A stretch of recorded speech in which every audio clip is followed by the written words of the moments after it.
Okay, so first of all, oh, and of course, I'm unprepared here. Let's see. Okay, first of all, I'm going to introduce our speakers today. Mike Connors holds a Master of Music degree in classical guitar. He founded and directed the guitar and Celtic harp programs at Penn Griffin School for the Arts, a 6th through 12th grade public school arts magnet in High Point, North Carolina. He and his students have won prizes in numerous competitions. He is an active harper, performer, multi-instrumentalist of Irish and Scottish music, and a featured clinician and adjudicator at festivals and workshops. Robbin Gordon-Cartier is a teacher in the East Orange School District, where she directs the harp program that she originally created for the Elizabeth School District.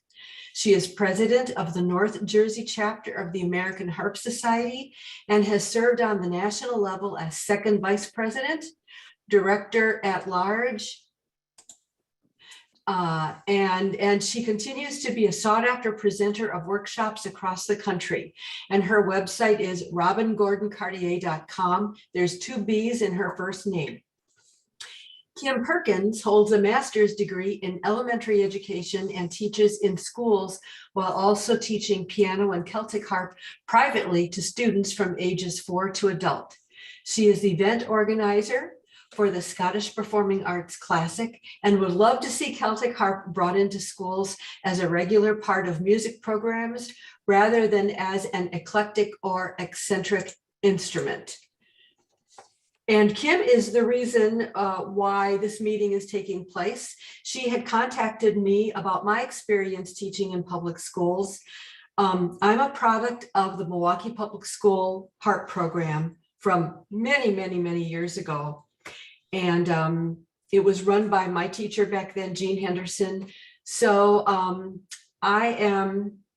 I won't go into that right now. Kim, I think I'll just turn it over to you. If you want to start asking your questions, that would be great. And once again, welcome to everybody. I'm trying to speak and admit people at the same time. So pardon me if I look like a little bit la la land. I'm just admitting people. So, okay, so Kim, go ahead and start your questions, please. Thank you, Mary. So yes, I'm Kim Perkins, and I perform and play at weddings and restaurants, hotels, and teach, but I started wanting to teach because I teach in the school system, but I don't teach harp. So I am a substitute now, and I am a reading teacher, and I do all kinds of things, but and teach privately. So I approached a public school in our we're in Charleston, South Carolina school district, and talked to them about this and realized this is like hitting a brick wall. You know, this is a new instrument. This is oh my gosh, what's this? I have to show them pictures and I have to bring in my harp. And they say, and so I did get some positive feedback, but it was just so like, well, we can't do this. We just can't do this. And so then I reached out to Mary, and I said, well, this is before I did my presentation to them, and asked, you know, what music program, what method books am I going to show them that I would use? And Mary gave me some ideas, and then I reached out to Mike Connors, who's here because he has been successful at this. And so I asked him because he knows about how to do it. I've gotten some wonderful ideas, and I've gotten some positive directions by what we've talked about in terms of moving forward in a private environment. Rather, I'm still going to work on the public school, but at least in private schools, they are more open to it. So this is what I want to ask Mike, which I think would help anybody trying to do this, is how did you get approval in the public systems for your harp class? And for you also, because Robbin, you're doing the same thing, right? You're in a public system. Yeah. And I'd also be interested in how Robbin got started. But yeah, there aren't many places that I know of where you're going to see a public school, want ad for a harp teacher. And if you're looking for one and you find one, good luck. I know they do a couple programs in, I think Richmond, Virginia has them in public schools. But you got to start somewhere. I was already a music teacher in the school. And so that when I've done a few of these, seminars, question and answer sessions about starting programs. And so, a foot in the door is key. I mean, if no one knows who you are or what you do, it's going to be really hard to get anything started. There are also after school programs. So it helps to have a relationship with somebody at the school or the school district. I was hired as a guitar teacher. I taught guitar and piano. And then I had a midlife crisis about 2006 and got my first harp. And so I was a little sneaky about it because I was teaching these beginning guitar classes, and they were learning out of the chord approach book and learning all their little When the Saints Go Marching In and songs and two-handed stuff. So I just brought my harp, since I already knew how to do all that on piano, and I would accompany them on the piano, just play, on their pianos, playing the same thing on the harp. So I was literally getting paid to learn how to play the harp. And then the guitar classes, if you're leading a bunch of Suzuki kids doing twinkle variations and you've got a guitar, you're just the 21st guitar, they're really not going to hear much. And I noticed that when I played the harp, it had a different resonance, it cut through a little bit more, and they really liked playing along with the harp. And then they started asking me to teach them how to play harp, and that's when we started getting the ball rolling. So to try to keep it short and maybe thinking of some things that might be useful to some of the folks that are here, I would on my free period, I'd go around. I'd ask teachers if they wanted to hear harp music. I'd go play for all the classes. I'd go play for the principal. And at any school, the treasurer is your friend. And if you've ever taught at a public school, you want to be friends with the treasurer because they write the checks. They may not be able to decide how to spend the money, but they're really good to have on your side. So I go to the treasurer's office, I find out when it's people's birthday and go play harp for them on their birthday. And getting harps, and that was the tricky part. So we just decided to start a club after school, and I really thought it was a long shot to actually have a curriculum for harp. But I had some of my guitar kids really wanted to learn to play. And of course, I'm at a Title I school. They don't have money for harps. The school district is on a shoestring budget. So I went to Somerset and I hung around the Somerset Folk Art Festival in New Jersey. And I hung around the vendors fair and made friends with some of the builders and vendors. And I noticed that when they're cleaning up to go home, is a really good time to get a good deal on a harp because they're going to have to box it up and ship it back to wherever. So I got a second harp there. And then at one point when I was driving home from Chicago, I knew I was going through Indiana. So I decided to visit Rees Harps, and where they make the harpsicles. And just when I got there, they were loading up and boxing up all their harps to ship to a festival they were going to. So they said, well, we have one sitting right here, you can have it for half price. So I ended up getting 2 or 3 extra harps myself and bringing those to school. And those were the harps the kids would play in the harp club after school. And then we had decided to do a concert for a fundraiser to try to buy more harps. And people were really generous. We reached out to all the media outlets and arts organizations and NPR, the local NPR station, and of course the newspapers, and this big concert, and help children get harps is a great headline. Who doesn't want kids to have harps? So we ended up with a handful of harps, and once the kids could play a few things, that's when we started going out and visiting other schools and playing for civic organizations and charities and hospice, and just getting out and playing and making sure people knew who we were. And then another friend that you want to have at the school is the guidance counselor, because she was the one that helped me write up the curriculum and I got told no a lot. If you get for nine people that say no, that one that says yes cancels out the rest. So when I realized I had a couple of allies that really wanted to do this, and they asked me to write a curriculum, they had to submit it to the county for them to to approve so they could get course credit for it. And we decided to have the class as a 0-block class before school.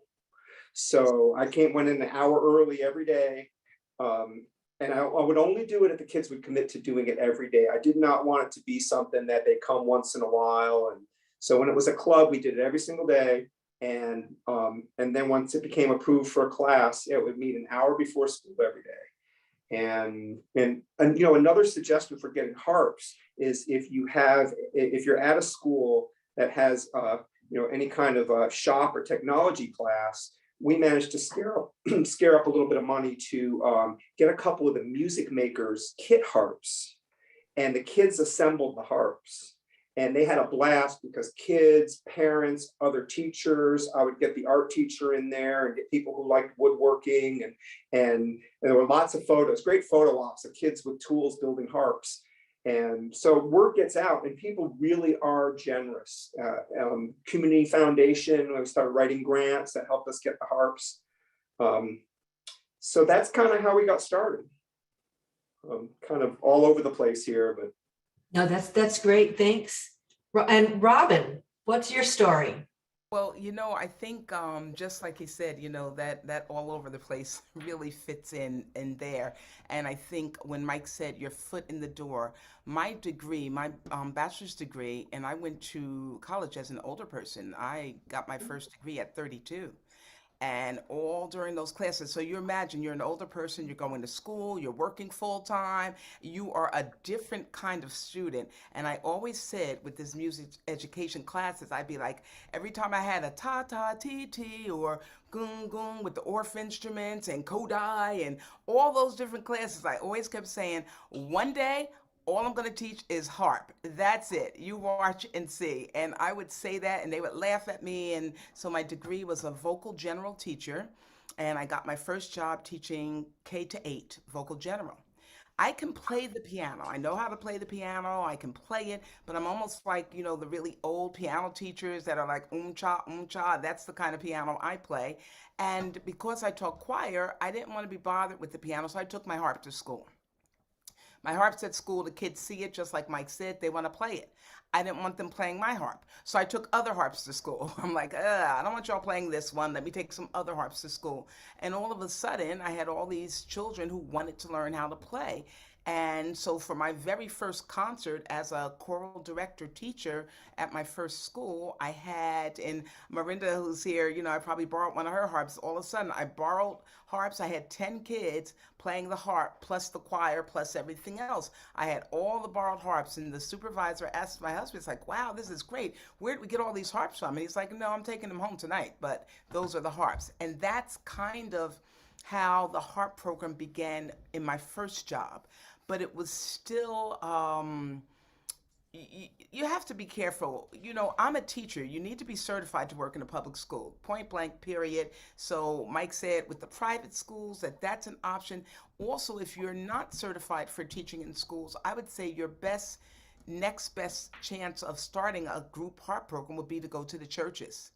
Oh my gosh, there's nothing more adorable than having those little kids come learn to play the harp like David did in the Bible, and you got that whole kind of thing, because it will grow. It will grow. If you start it, yes, you might have to use your own materials. In Elizabeth, where I taught K-8, I was there for 2 years, and they moved me to the high school, which was the performing arts school. I didn't want to move, but that was the price, because he's like, nope, we're moving you to high school, and you're going to teach harps, piano, and choir. So that happened there. I didn't want to be teaching all that. Y'all remember what I said. So ultimately, when East Orange, where I live, came asking me about why am I teaching in Elizabeth if I live in East Orange, and we had at that point like magnet schools, I was able to say, well, no, I only want to teach harp. No, I won't come if I have to teach choir. Like, I was able to just say all I wanted to do is harp. And that's what I do 5 days a week. 1 period a day, 2 for my 11th and 12th graders every day, and that's all I teach. And ultimately, like in Elizabeth, they ultimately bought some harps. And you have to start small, even if you music maker them. Dennis Waring, if you do the builder harps, wood and strings is really where you have to get your mindset. If it's wood and it's strings and you get them to play something cute, the funding will come in. At the school I moved to, I am a program, so they purchased the harps.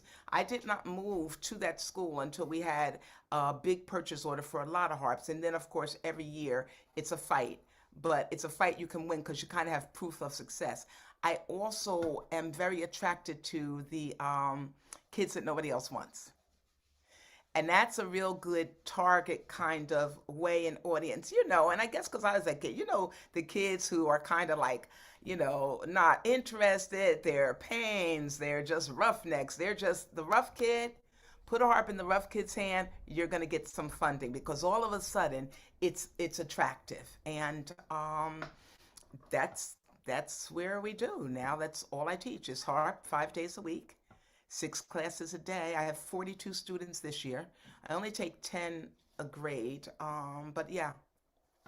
I love what you said about the rough kids, because there were a couple of kids, and you could tell that that they were a little different than some of the other kids. And people would come to our concert, and they'd always ask about that one kid, and there's a kid that he was on the spectrum, but he was a brilliant harp player, and they could tell that he had some special needs. They'd always ask about him. The head of the community foundation would tell everyone, hey, these kids there's no way they would ever get a chance to have their hands on a harp, and they're learning to play the harp. You got to see this. And then you get other people to do the bidding for you. And we even had, they said that they wanted to interview me and ask about our program. And what I hadn't realized was that when we played at the country club for some function, and the lady who's one of my allies, when I wasn't there, she told everyone to get their checkbooks out, and she got 14 patrons to write a check for $1,000 each, and they bought us our first pedal harp.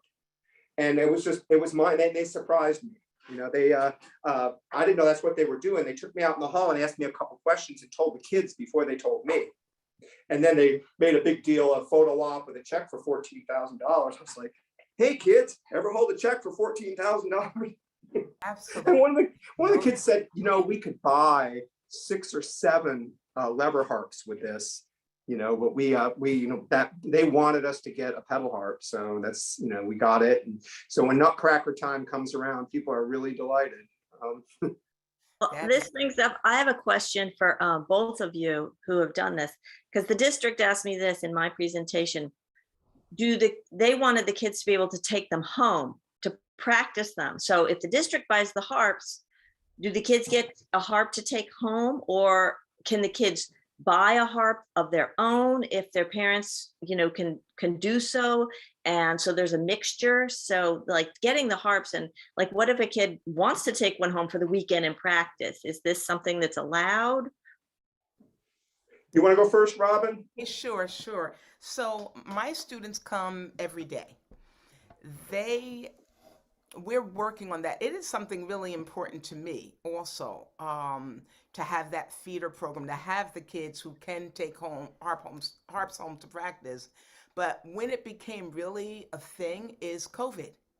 All of a sudden, I'm a harp teacher who teaches harp, and we are totally remote. So we purchased 20 harpsicles. And now, interestingly enough, and I do, I love the harp. I love wood and strings. Let's be clear. So wood and strings, I think you can do anything with anything, right? And I love the harpsicles. I think they're good harps. I think they're built well. I think we know, like with everything, you wouldn't say that I don't know, so I'll just say a hoopty, the car that's barely running compared to a BMW, compared to a Mercedes. So we do understand there are levels of harps. So when I got the harpsicles, I didn't want them to be that good. I.e., I just got plain harpsicles with no levers, because I didn't want them to replace the fact that in my classroom we have troubadours, we have Ogdens, we have the lever harps that you could really play as a professional, and we have pedal harps. So I didn't want anyone to get the idea that the whole room could be harpsicles. They're great, but for what I need and what I wanted my kids to have. So now my kids have harpsicles that they can take home. I will say, you just have to really work hard with the kids, because you can get kids taking harps home, and guess what? They're coming to class every day. They're not practicing. one out of maybe 20 kids are going to practice. They just really aren't. And so it's a double edged.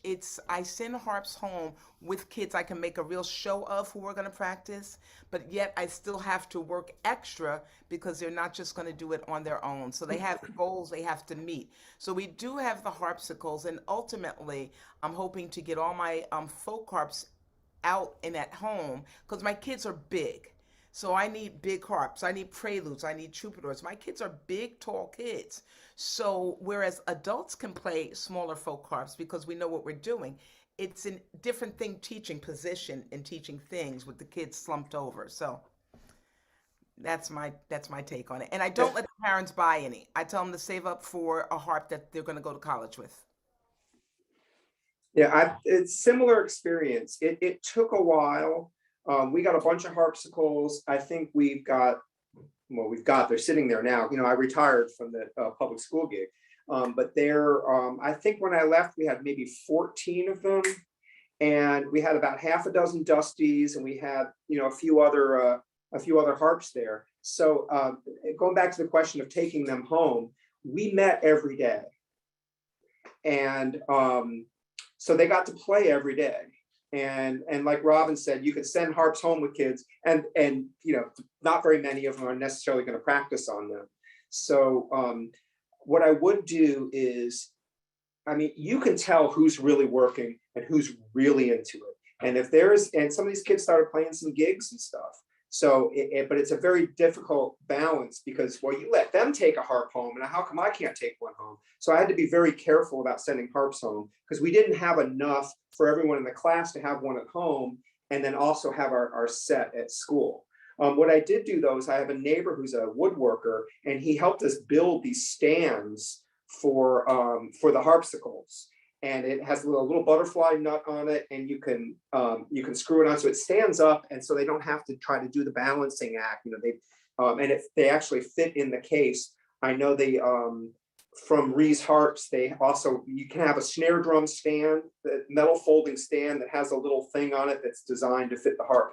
So they were fairly functional at home, but I agree. I wanted them to, that's a practice harp. That's so you could have your fingers on some strings if that's what you really want to do. But the luxury of getting to see the kids every single day. And now I would have all 4 high school grades in the same class at the same time. And it got so popular that they actually added it as an elective. So they auditioned for our school in their arts area. So they were a major in guitar, they were a major in orchestra or dance or theater. And because of the 4x4 block scheduling, only 4 classes a day, so they didn't get a lot of elective choices. But there was at one point, they decided to go ahead and do one of the blocks, and it was great because it was the block that had lunch in it. So these kids, mostly seniors, had like a 2-hour harp class every single day. So even though they weren't practicing at home, they had plenty of chance to practice and to play. And we would work as a harp circle, but then also sometimes I would work with some kids, and now you go practice, I'll come check on you in the half hour. And so it wasn't all of us all playing together all of the time. And then you also get the older students helping teach the younger students. So, it's that differentiation. So all those harps are being played and around. But it did, after a while, people were, I spent a lot of time coaching people on how to find a harp and how to get a harp. They were looking on Craigslist. There's the parents that bought a Dusty Ravenna 34-string harp for their daughter, who played it for a while and really wasn't interested. She went off to college, and they're moving, and that harp is just sitting there, and they want someone to play it. And they list it on Craigslist. Then they might list a $3,000 harp for $1,000. And, so I would kind of help them, make sure it's not cracked. Some kids would have to drive, the family would have to drive a couple hours to get it. But more and more kids started finding harps. I just had to find a very creative way to encourage them not to buy any harps that were made in Pakistan. And if you play harp, you know what I'm talking about, because those are some really, really junky harps out there. People think they're being generous by donating these clunkers that fall apart and the levers don't engage, and tension is awful, and they're really unplayable. I think we had 2 or 3 of them basically as decorations in the room. They look pretty, but if someone goes to buy a Celtic harp online and Googles it, wants to find it, first thing they're going to see is that line from Mideast of these harps. And there's a cottage industry of harp building in Pakistan. And if you don't get to see the instrument first, and you direct them to get a dusty or to get a Ogden or a troubadour or a harpsichord, and they haven't seen the instrument first, but it's new, it's going to be okay. You know, it's going to be a decent instrument. Plus, once you start sending, your school is buying harps from Dusty or from Harpsichord, you get to be friends with the people that are supplying your harps, and they don't want to send you a junk of harp. And they also they're really supportive of school programs. I mean, it's a big thing for them. So they'll give you discounts. They'll make sure you're getting a decent instrument. Dusty Strings has been great with us. If we get a harp that buzzes or has a crack in it, or you know, they sent us regulation kits and tools and coached us through repairs and all that stuff. So when COVID came, the numbers started going down, and then so I sent the harps home with kids. I let them take them home because we were locked down. We were locked down for a year, and so the only way they were going to play is if they had one, because we weren't at school. At first, I was very cautious about it, but I would send a kid home with a harpsichord on the weekends if they wanted to play over the weekends and they're really sincere about it. When we came back from COVID, the numbers were down enough that I had just enough harps that I could keep a set in the classroom, and the kids could have a harpsichord at home. We also would do a thing that occasionally someone would donate a harp.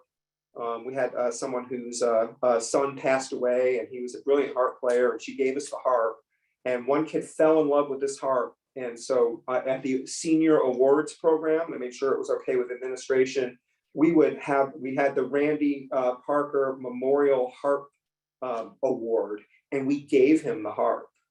And he didn't know it was coming. It was just, we just picked him because he wouldn't let anyone touch that harp. He played it all the time, called it Big Smokey.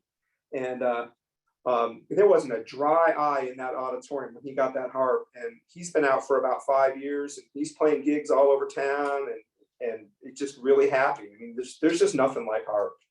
And the kids love it, the parents love it, the faculty. It's good for everybody. And so, you know, you're going to get a lot of support. Oh, back to what you said about having a teaching degree.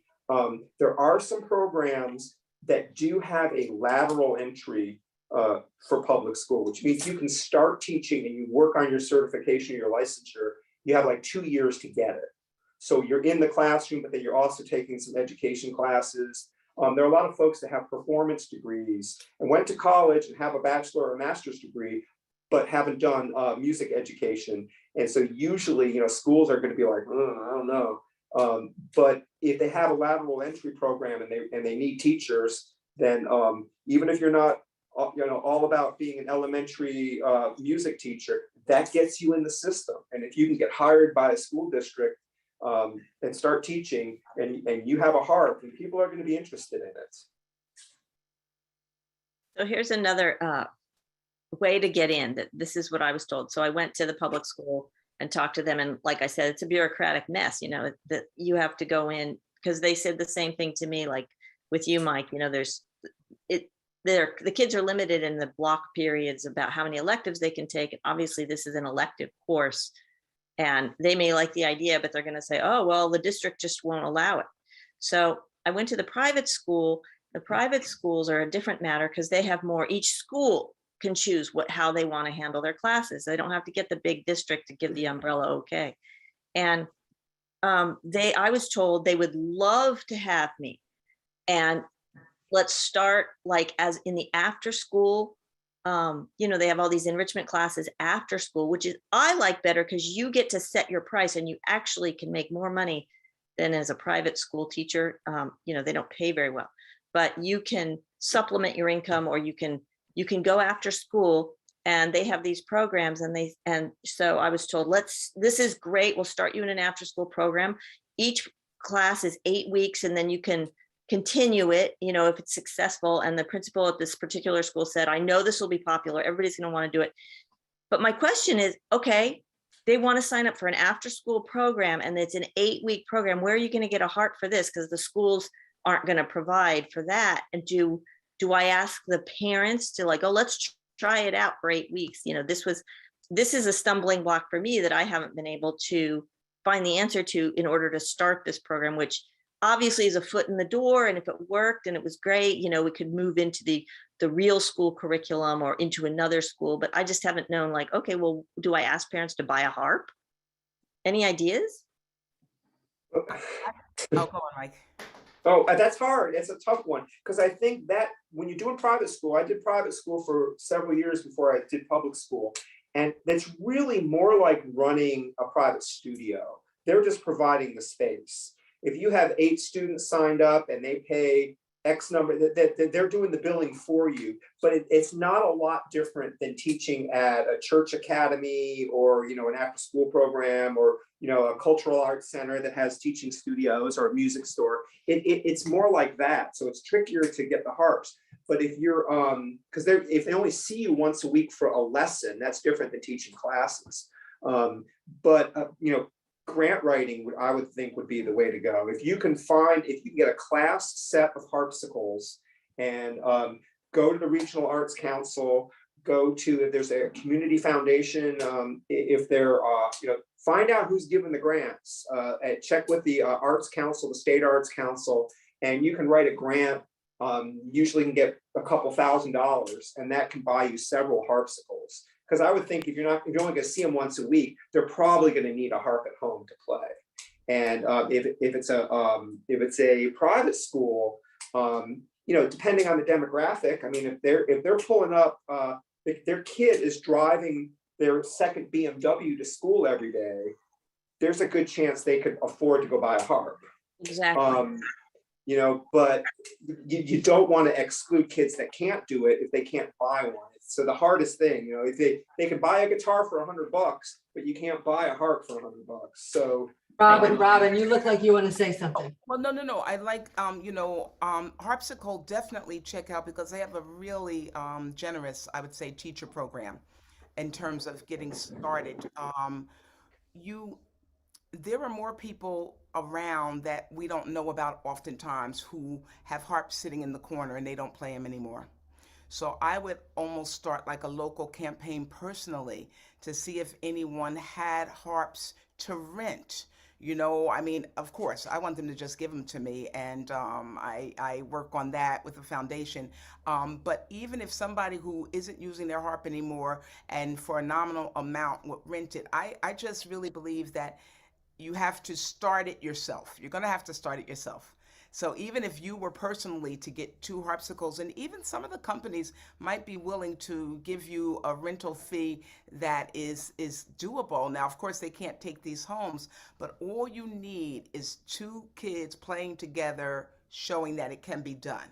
It's really all you need. And that is so completely possible, right? Because you could, all the little harp tricks, the things that you get mad at when you see somebody on TV and they're like going, and everybody's like, yay! Well, no, that's what you need. That's when you use your little yay moments and you just put them up there, you dress them up. You're going to have to, commit and put something of yours, or look at your friends. Like I say, my first concert, my friends lent me their harps for me to put them behind these kids, to have 10 harps on the stage that literally that night had to get out of there. And just by sparking that, my superintendent was, well, where do we get the harps from? Also, Dennis Waring, who has the harp kits. I love music makers, and that's great. But if you need something just even more inexpensive, the hard cardboard harp kits that he does at Somerset all the time, guess what? You now have an idea for a STEM harp program, because now they're going to build it, and they're going to use math, and they're going to use science, and they're going to use all this. So they're going to build their harps and play. And I would do something, if I were starting new right now, I would put those, there's always the buzzwords. I would put that STEM word right in there, and I'd have a couple of harps that they're going to build while I still had harp. You know how cooking shows, they're like, this is how we make it. And they say, okay, and this is what it looks like. So I'd have a couple of harps already built while we're working on that, but I would look at that. And Mary, I have a handout that I used to use for and Mike probably does too, for public school programs and everything. It is probably outdated. I will send it to you though, and you can send it to everyone just so they have it, because really so many of the different steps, and like they say, private school is very different from public school, churches, all of these. But yeah, it would be worth it to get a couple of your harps yourself and be like, you know what? Let's go. I'm gonna just With private schools, it is, I think it might be easier to acquire harps because we had to go through purchasing. You have to buy them from an approved vendor. So we can't just go, if someone is selling a harp on eBay, we can't buy it. But I think with public schools, they're, yeah, you've got to get approved. They have to become an approved vendor by the county, and there's more red tape there. But I want to follow up on what Robbin said about get a couple kids that can play and show them off, because there's nothing more beautiful than seeing kids play harp. And I think we did that early on. I called all the local TV stations, and on the local evening news, they were like, and here's a they were so excited, and they sent a camera out, and they did a story about it. And at the end, I made sure to have them say, and you can help too. So what I would do is have them come and visit during the day when we're rehearsing, and then say, there's a harp fundraiser concert to help children buy harps. You can help by showing up. And if you would like to donate, and they want to help. And, you just never know who's going to see that on the local evening news. And it's just always a beautiful thing. and the libraries, I don't know. I think it's better. You said you're in North Carolina, Mike, and I know Texas. You guys are more open than we are in the Northeast right now. But the libraries, doing a library program, and always see. I think for a harpist who really wants to create a program, you can't be that harpist, and it's really hard to say this now, but I'm going to say it anyway. You can't be that person who doesn't want anyone to touch their stuff. Like, forget about it. And I know everyone's like, oh no, COVID, we're now even more afraid, but you're not going to catch it that way. Let them touch the instrument. Invite them up. Look at the person that looks like they have the most money and put them behind a harp. Make it interactive, and really just, and so Kim, and for everybody, there are more harp programs around this country than you know. I mean, my list, the handout I have had about maybe 25 schools on it, and there are even more now. So there are a lot of people doing this just very quietly. Some are doing one lesson a week. If you have a private student, well, what school do they go to? Well, have them get a friend who might want to learn to just do duets with them. You know what I mean?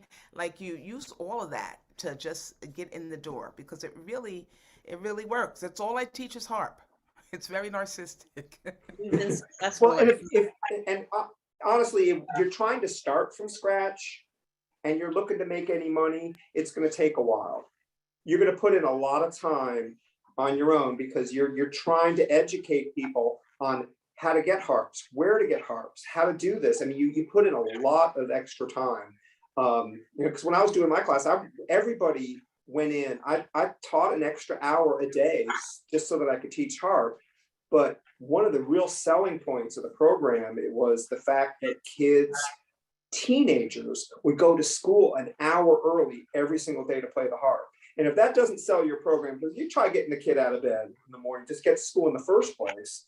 And so here it's 7:30, 7:45 in the morning, and I've got a dozen kids sitting up there before an hour before anything else is happening, and they're up there playing harp. And I know that when they go to their first class, those kids are a joy to teach. If you're teaching a math class and the kid has just come from an hour of playing harp, they're probably going to be nice. And if the kid's having a bad day, we would put them in the center, and everybody plays a circle around them and play an air for them. And they could just lay there. And we would invite teachers too. I mean, teaching is very stressful. Hey, come on up and visit the harp lab before school. and let the kids play for you. And they would just, I mean, if you play harp, you know you can play harp, and people who are, especially who aren't used to it, it will open up their tear ducts. I mean, it's just such a beautiful thing. And that the more people you can reach and have them take away, that joy it's contagious. And Kim, remember, you could do it with one harp. You could have 5 kids and one harp. You And can. all the other things that you can teach, kids doing the rhythm, da da da. Everybody, okay, take a turn, round robin, take a turn. You're going to very quickly see who catches on the quickest, and you're going to start to get your own hierarchy and levels with how you work. But don't wait until you have a stable of harps to do it. I would take one harp and easily work with 10 students. I would bring literacy, do books in playing, so some of them read. I mean, you could do this. Let's Yeah, talk. that's good to know, because I was wondering, like, does everybody have to be sitting in front of their own harp? But I want to make sure I touch on this before we end. Okay, so you get, let's say you started the harp program, maybe you have a couple harps, you have a bunch of kids. What is the teaching method? And this was my original, like, all right, what am I going to present? Am I going to, everybody's comments, some people have played piano and guitar, they already know how to read music, some have never had anything. What do you do? Ladies first. I noticed, Mike, you're really jumping in on that. Well, if you're public school, I- there I- are standards. You have to teach the standards, and Well- there are there are 4 levels of music instruction that work for every instrument and choral. So you shape your curriculum around, at least on paper, around those standards. So that's that for starters. Right, we do. I mean, public school teaching, and that's a good point, Mike. So if you want to get into teaching in a public school, you have to understand that you're going to have to do a lot of bureaucratic work and a lot of bureaucratic thing. That being said, we are still blessed with the realization that no one, even the musicians for the most part in the school, they really have no idea what we're doing. And it's still very interesting to me that they're like, oh, yay. And I'm like, they just played 2 notes, but okay, let's yay it. So when you say method, teach what you know, teach where you started. And I mean, literally, bottom basement, go start down as low as you want. I try to combine teaching by music. I want my kids, and they have to, per school standards, learn to read music, but I also have them playing without reading music. I have them improvising. I have them, as they love to say, making beats. I have them making things up. But the biggest thing is teaching the position you play. You can't teach somebody else's method if it's not what you do. And then you also have to see where it fits. We want everybody to play. So I had a child with brittle bones, and her hands were like this. But she could play, but you could never hear her. So just because she could play and you never heard her, whoa, that's how we got our first lever electric harp. Because then when you turned that on, you could hear her. There are all sorts of, I mean, I would say to just trust yourself. If you play, teach them what you play. Teach them how you play. If you're saying what books do we use, and all of that, I don't know if that's for this place here, but as Patricia Terry Ross, who taught at one of the biggest harp programs, Cass Tech in Detroit, I went to see her when my program started, and everybody had the first harp book on their music stands. And this was right when Harp Olympics and all those books had come out. And I said, well, what about this? Well, what about this? What about this? She's like, I learned with Betty Paret's first harp book. If it's not broke, that's what I use. That's what she used, and she did, but she made them do everything in the key of C first, and she was like, they couldn't play it, they didn't move on. I like Colorful Adventures by Bonnie Moore because it's got colors in it. And yes, I teach big kids, grades 6 to 12, and they're not mad that the C is red and that it's CD and that they can follow along. They are not mad at those colors, and they progress. There are so many methods. So I would say, get a couple and just stick. You have to stick with what you know, and then the kids will show you. Some kids are not ever, they graduate my program not ever reading music. Yet this one young man who was the star of the basketball team played Take 5 off of the tape of, it was Arizona's Harp Fusion. He listened to that tape. He didn't realize it was a harp ensemble. He thought it was one harp, and he learned how to play it off of that thinking it was one harp because that's where his ear was. Now he's grown and with a child, and he's like, my kid's going to learn how to read notes. He's mad he didn't do that part because then all of a sudden now, it's just tiny access. But teach them to me in all ways, but go with what you do. That's going to be your strongest because that's your default. Yes. And it helps to be flexible too. I mean, like you said, if a kid, if they have decent technique and are not going to damage their hands and their back and their neck and their shoulders, they can do everything. They can do anything. But some kids, if a kid, like, I would be really mad at you if you made me do the color system because I'm colorblind. And so I see these things with colors. And so, you don't teach that to the colorblind kid because I'd be like, no, I'll just learn to see, thank you. I don't need the color because it's not going to help me. If a kid has dyslexia, you're going to have some challenges with the note reading and the spatial and going to the strings. That doesn't mean they can't do it, but it's not necessarily a one size fits all. If you if you had $1 for every time you told kids to keep their thumbs up, then you'd be making all kinds of money. But yeah, and I really look at that first. So I like to teach by ear and teach them a few melodies and just to make sure that their hands and their knuckles and their wrists and that you're not going to damage them because then they'll always have that. And if you're teaching them lever harp and they decide to go to conservatory and do serious studying of pedal harp, sure, they're probably going to have a year of technique, rigor, but if they can adapt to that because their technique has been fluid enough that they're not playing with a lot of tension, they understand what their hands and their knuckles are doing and how not to damage their wrists, then they can adapt. But yeah, a 6'4" football player is going to play a lot different than a tiny little girl because it's different. And that's part of the fun of it. And like Robbin said, nobody knows. Nobody in the school district, nobody is going to know what you do. They see the results. They see that kids are playing harps, but nobody ever took the amount of what book are you using with these kids? We get a couple of class sets of books, and we learn by we use Pamela Bruner's books, the Playing Harp Beautifully, but we learn from books, from videos, by rote. Toward the end of my public school career, I started letting them at the very end, if I was playing something and teaching them by ear, like an Irish tune, I would let them film my hands, play the song, but they had to promise not to put it on the internet. Otherwise, their mom is going to be after them because I didn't want any of that. But once we went all remote, everything was recorded anyway, and everything just changed so much because of the lockdown. But it has, to take away, I have 42 students and my classes are mostly 10 students in a class. My biggest class has about 16. And really the reason I make 10 my number is so that that each day, Monday through Friday, I could do 2 kids, say 15 minutes each privately while the rest are practicing on what they have to practice. And so then they can come and get their lessons. So even though I teach in groups, I pull them into the practice room or outside my classroom and I work privately with them. That's my goal. It doesn't always work, and it's group teaching with private lessons. Then I put them back in. Also, in my classes, there are kids who don't want to play the harp, will never really play the harp, and they're just kind of there. And so with them, I just do other things. They learn enough, but you automatically know. And you'd be amazed how much they learn from each other, watching each other. Some of the I visited a top harp ensemble in the country, and I said to the girls, wow, you are playing that Bach so great. And they're like, well, we do it all the time. Of course I can play it. Like, that's all we like. That's all we, so all that repetitive stuff. You just have to know you're going to have a mixed group.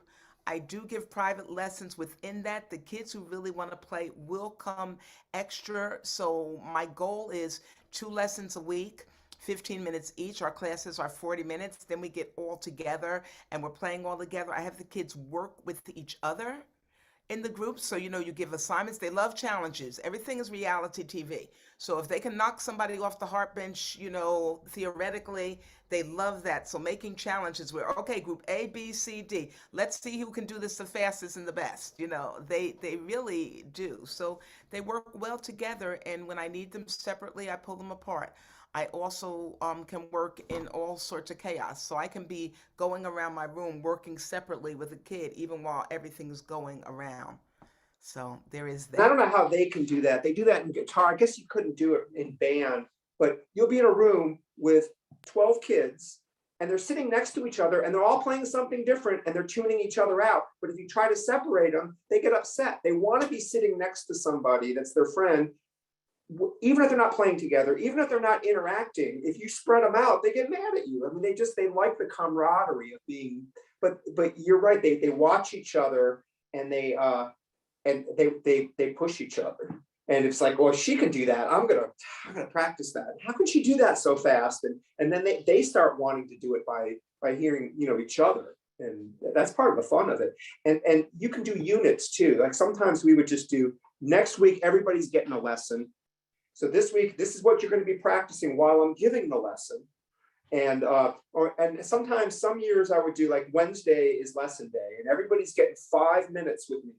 But we had a block schedule and I stay on schedule. So have whatever you're playing, whatever questions you have, whatever you need to do.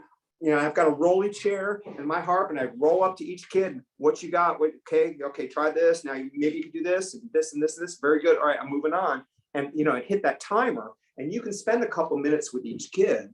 But it's really hard because then you want to take it to the next level, but the next kid is waiting. So that's part of the differentiation. And then you also have some natural leaders that they teach. And sort of that thing, if you can teach something to somebody, 3 stages, you teach it to them, you watch them do it, and then you watch them teach it to somebody else. They've gone through all of those phases. And so they learn it. You have to learn it different if you're going to teach it to somebody else. It's like, I know Billy and Grania do that. Whatever they're going to put on their next album, they're going to teach it at all their workshops. And then a year later, you're seeing them play it on concert because they learn from teaching it. And the kids do that too. Absolutely. And if you have perfect pitch, this is not the job for you. I'm just saying, my guests, my friends, when they come into my classroom, the first thing they do is pick up a tuning key, and I'm not insulted because I have 26 harps in my classroom, and I'm not insulted when they come in and they do this. But you just have to. Mike said it best, I think. That flexibility. You need to be doing it or wanting to do it because it's what you love to do, especially if you're going to go into the public realm, because you still will have hall duty, you still will have time restraints, you still will have lesson plans you have to write and turn in, you will have some of those type of things. So there are, benefits to forming groups that are outside of, say, an official place. So that's where your church, libraries need programs all the time. That's where all those places come into play. But I think you all should do it. Start with 3 kids. What I love about the public school, though, is that I just retired this year, and I got to check every month for the rest of my life because I was teaching guitar and harp in public school. So, you work really hard for it, and health insurance. So, Who is teaching now, Mike? Is your job up for grabs? Tell these folks. Well, they have. It's a long, unhappy story with because of COVID and budgeting and whatever. They did get a guy. So I was teaching guitar and harp, so they did hire a guy, but he's not a harp player. But he's got a degree in music. He's a classical guitarist. So they're not going to hire someone just to teach harp. And he wants to do it, but he's a little overwhelmed in his first year. So what I'm hoping is maybe over the summer he can take some lessons with me, and I can kind of point him in the right direction. If he's going to be starting with beginners and he has decent hands, that's the thing. If he's going to be a hack and somebody who's not going to really do, he's going to do a crash course and not be really qualified to teach it, I'd rather not even have him do it. But if he is interested in, and I've heard from folks, I'm trying to stay away. He needs to find his own way. I was there for 18 years. So I'm not standing over him. I don't work for the school district anymore. But I have a harp program at an academy near here, which is like an after-school program.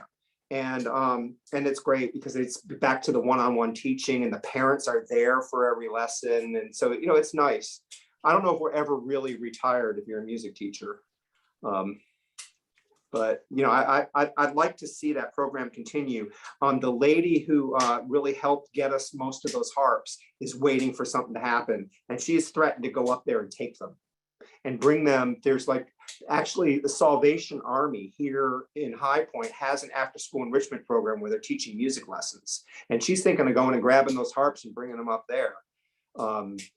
If they don't start using them. They actually made an agreement when they donated the harps that if Connors leaves, that these harps do not get mothballed. They stay in High Point, and somebody's going to play them. We don't want them just sitting and gathering dust. It's kind of an extenuating circumstances because of COVID right now. We're just trying to stay afloat. But I'm confident that they're going to be played because there's a room full of harps. They're all still sitting there. You walk in, you're like, wow, what is this? And so it'll happen. That was great. So it's 4:58 and we've had a lot of great questions, a lot of discussion. Is there anyone in our audience who has a question? We just have a couple minutes, but does anyone have a question? Marcia, unmute yourself and ask your question. Yes, it's for Robbin. Could you please go over again the part about teaching a group of students with only one harp? I was trying to write it all down. Oh, okay. So that if I was going to be teaching, so you're teaching a group of students with one harp, right? So you can literally, if you say you're going to teach Farajaka, G, A, B, G, G, A, B, G, right? You get them all singing it. You get them all, clapping the rhythms of it, right? You go through all that. You have them air harp. I know that sounds crazy, but I'd have them air harp. And then one by one, you bring them all up, let them have their chance. Let them have their chance. And you're going to see the different variations, and you just encourage them. You just round robin it. Have some of them looking at rhythms. Have some of them, if they're really tiny kids, some can be drawing, some can be doing all sorts of other things while one person is literally pulling the strings. And you just make it little, and you keep building onto it. You have a timer if it's a time thing. You have to be really good with time, which I know Mary's like, yep, and it's 6 o'clock. Oh, it's 6 o'clock here. Sorry, it's 5 o'clock there. But I'm going to send Mary, if it's okay, Mary, Yes. I'll send this handout thing because I think you have everybody's name who registered. And it's just, you'll see way back when all the things that I did do, or it's just my musings. But yeah, you just, you teach it like it's one person 10 times. And you Hey, just... Kim, do you still have that article that I sent you about from the Folk Harp Journal that you could maybe send to people? I think you're muted, but the Folk Harp Society I did a article about 10 years ago called Public Harp. Oh yeah, I have School. those things, and I have your curriculum too, which was I thought really helpful. Can you send that out to folks? Because Yeah. I think that would be really helpful. I'll send that to you, Mary. Okay, yeah, And you can send that to me and I'll get it to people. It might take me a while because I haven't figured out on Zoom how to download just the people that have attended one particular Zoom meeting. I have to go and kind of cross-reference to all and if anyone knows how to do that, let me know, but I have to cross-reference to other people. Anyway, I wish I could download all the attendees' email addresses, and I don't know how to do that. So if anyone knows, let me know. But yeah, this has been a great conversation. Thank you, everybody. And in the chat box, I put, we've got a website, harpteachersgathering.org, and I made a donate button. It took me about an hour to figure out how to do it. So, but I'd like to be able to donate to our presenters. So donate if you can, that would be great. Anyone else have any final words, final blessings before we sign off for the day? Nope. Well, Kim, thank you for coming up with these questions. Mike and Robbin, thank you so much for agreeing to participate. And thank you all of the members that have watched this. I think we learned a great deal. I think we could actually almost have another one because I had a whole list of stuff that I wanted to get to that we didn't get to in my experiences in an already existing public school program. So I think that that might be a topic we could talk about at another date. And Mary, feel free to share my email address with anyone. I'd be glad to talk to any of you if you really want to get specific about some things you're trying to do, and anything we can do to help. It's yeah, and what I like about every time we have one of these Zoom conversations is all the presenters, everyone is just so interested in helping out and getting the program going. And I think that that's so great. It's an altruistic kind of a thing rather than me, and I'm going to make all the money. It's really nice that we are also supportive of each other. So thank you very, very much. Okay. Thank you all. This is really helpful. Otherwise, just Thank move- you so much. I think I'm going to end the meeting for now. Thanks, everybody. Thank you. All Bye-bye. right. Bye-bye.